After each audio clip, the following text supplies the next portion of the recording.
Hi guys, I'm Kasha. Welcome to my channel, to my bookland, and to our coffee times together. Welcome if you're a new subscriber. We like to do here videos with our coffee. Feel free also to choose your favorite tea if you're not a coffee drinker, but I would still recommend you to try coffee because it's good. It's good for you. So today, even though I'm not physically feeling that well, I really wanted to do this video because I'm really enjoying the monster-a-thon. It is a great concept, is really good organized, and I've been having a lot of fun. I have been reading books that I like, some that I didn't really like, but that is okay, that's part of the game. And this is one of the challenges for the monster-a-thon. And in this challenge, I'm supposed to tell you about fears and books that portray in some way or another that particular fear. So I have selected for you a couple of fears, and now let's go check which are those fears and which books I recommend you. It's coffee time! Honestly, when I was a kid, I was scared of clowns. Can you believe that? I was scared. I remember my parents took me to the circus when I was a kid, and I saw a clown and I screamed and I cried and I didn't want to see that thing.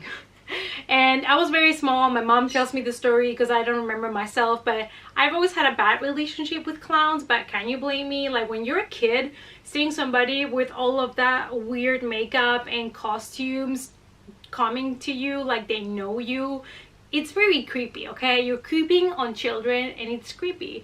And now, obviously, I'm not scared of clowns anymore. I outgrown that fear, and now I actually love creepy clowns. If you follow my channel, you know that I love Stephen King. You know that I love the new It movies from 2017 and 2019 by Andy Muschietti. And of course, for this category of fear, I would recommend you to read It by Stephen King. Now, it's a chunky book, okay? It's 1,300, 1,400 pages, something like that. But the good thing about this book is that it does not only deal with fear of clowns, which would be portrayed by Pennywise, but it is an entity that can turn into your worst fears. So there is something for anybody in this book. You're scared of spiders, Stephen King got you covered. You're scared of werewolves, Stephen King got you covered. So basically there's something for everybody. Next, I want to talk about a fear that it might be not that common, but it is something that a lot of people are scared of, because we all see shadows moving in the dark. We all see these kind of forms when we're lying in bed, and we know it's the clothing pile that we have there on the corner, but we're all kind of in a way scared of seeing ghosts. And for that, I would like to recommend you a book that actually the creator of the monster-a-thon already mentioned, but that is City of Ghosts by Victoria Schwab, because I really love this book, and it's also a middle grade. So if you like to start with some horror, like ghost story, but you don't like really heavy adult horror, this might be something for you. And the sequel just came out, Tunnel of Bones, that I still need to get my hands into because I really love it.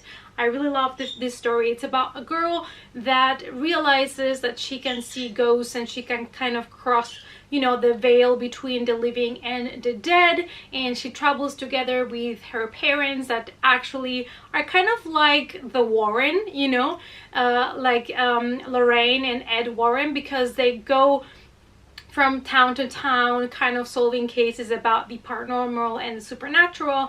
It's just that in their case everything is being filmed for television in a kind of like television show, and they don't know that their own daughter can see ghosts. So it's really cool. I really love it. For being a middle grade, I really enjoyed it. So I recommend you to read this one. And from middle grade, we go to YA, because I would like to recommend you a read that not only includes ghosts, but it's perfect for the Halloween season. And that is The Wicked Deep by Shea Earnshaw, because it includes witches. And in this case, we're talking about 3 dead witches, which who does not love a story like that? It brings you kind of hocus pocus vibes. So this is a story in which in an island many years ago 3 witches were condemned to be hanged just because, you know, they were not understood. They were kind of selling products. People were saying they were doing witchy things. They were thinking they were luring their man to, you know, hang out with them and all of that. So they were hanged, and they promised to come back, and they cursed the town. And so every year they come back every June in the same day that they were hanged to lure 3 young men into the waters and take them down with them. So it was a great story. It's a very dark story, so, you know, it's nothing too horrific or anything, but it's a darker story with witches and an island, and I really loved it. I think it's very atmospheric, so if you're looking for something about ghosts, this might be the perfect read for you for October. Something else that I thought about is a personal fear of mine, but I think it's more of a paranoia, but I think we all suffer the same thing. It's like when you start to feel unwell and you start thinking that you have a disease that's just gonna kill you in 2 days. And, you know, so I here have the category sickness. And for this fear, I would like to mention a book that I just finished not long ago, and that is Contagion. And that is by Erin Bowman, because we're talking about a virus that it's spreading. And I think it's very like human to think about the end of the world in this way as well. And yeah, this book was fantastic. It's sci-fi mixed with horror. We are following a crew that had to be evacuated, and they are in the spaceship, and they hear kind of like the SOS from a planet, and they decide to go try to see if they can rescue somebody there. But when they land, they find out that there was this virus that spread there, and that's why it's called Contagion. And I absolutely loved it. So if you love books that have to deal with viruses that spread and sickness, this might be for you. Following the category sickness, I have for you hospitals. I don't like hospitals at all. Going to the hospital to know that I need to be treated, tests being made, needles. Nope, I don't like hospitals. They just, nope, they creep me out a little bit. Not because of the hospitals that you see in horror movies or anything like that, like real hospitals. So for this category, I have 2 books for you. First, I have If I Stay, because I really love the concept of this book. I know not everybody loved it, but I did, and I also really enjoyed the movie.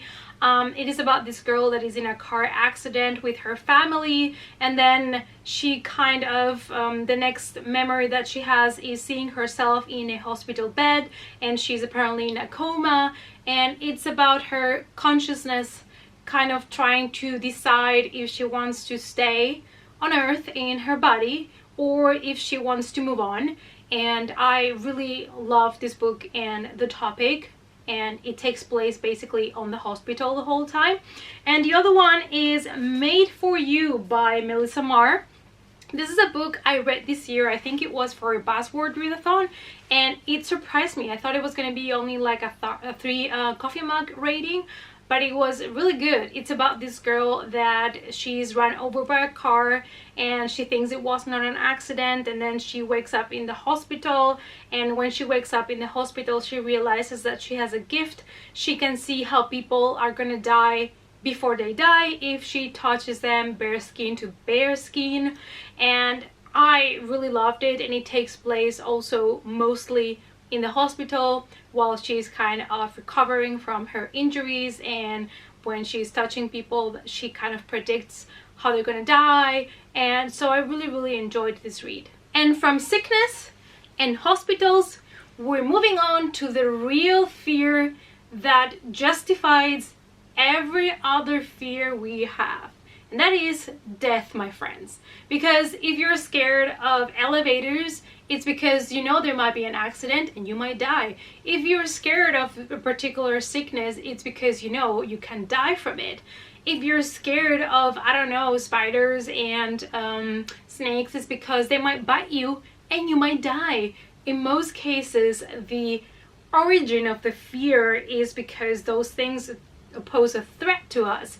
And when somebody asks me what are you scared of, I normally say only really scared is death, because that's the only thing that we really don't know anything about, really.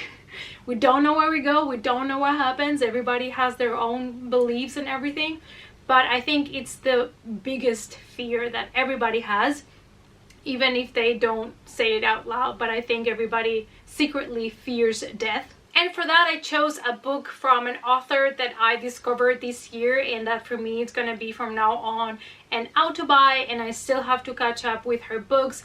And it's because the way she describes sadness and loss and death, it's so touching, it is so beautiful, that I absolutely love the way that she approaches that. And that is Nina LaCour, and I chose for this Hold Still because I read this year, and this one really focuses on death of somebody that you love, how to deal with that, how to move on, how to accept that you could not have changed things.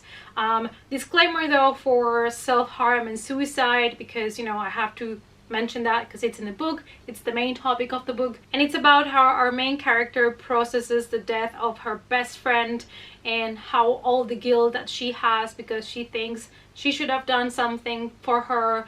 And I thought it was beautiful. It was very sad and heartbreaking, but the way that Nina LaCour writes about loss and sadness and the death of somebody that we love, it's just so beautiful that I really, really loved it. Then of course we have books that are nonfiction that deal with, what happens after we die, what happens to our bodies, and all of those kind of books that I do find really interesting, but they're really creepy to read because most of the stuff that it's in there are things that we don't want to face and we don't want to read about. But this year I wanted to read more about that. But there's this book by Paul Kalanithi, I think it was called When Breath Becomes Air. And I've heard so many good things about this book that I've been meaning to pick it up. And it is about a neurosurgeon that is very successful, but he gets told that he has lung cancer and he's basically gonna die. And how probably he deals with the news and everything and life and what's important in life. So I'm not sure if this is the author's own personal story or not, but I have seen a couple of booktubers that I really like mention the book and saying that it was really good, so I would be willing to give this book a try. And I just wanted to mention it in case you guys are looking for something that deals with the topic of death from a non-fiction perspective. So there you go, When Breath Becomes Air. And with this we're ending the fear challenge. I hope I didn't make you too depresso towards the end. I'm sorry, maybe I should have started with this and ended up with clowns. Aren't clowns supposed to be happy? I don't know, and bring you joy. But yeah, I just wanted, to give you my input on the topic of fears and give you a couple of book recommendations. Most of the books that I've talked about are books that I have read myself and that I really enjoyed, except the last one, the non-fiction one. It's the only one that I have not personally read, but all the other ones are books that I really enjoyed, so maybe there's something there for you. Let me know down below in the comments what you thought about this video, and also what is your biggest fear. And if you have any book that is kind of horror and it involves clowns or asylums or something like that, let me know down below, because those are topics that I would love to read about more. Thank you so much for watching. I really appreciate your support, you guys. Please give the video a big thumbs up. Subscribe to the channel if you're not a subscriber yet, and click on the notification bell so you don't miss any more coffee times. And if you do have either Twitter, Instagram, or Facebook, I have accounts there as well. The links are in the description box down below, and I hope to see you all in the next coffee time. Bye!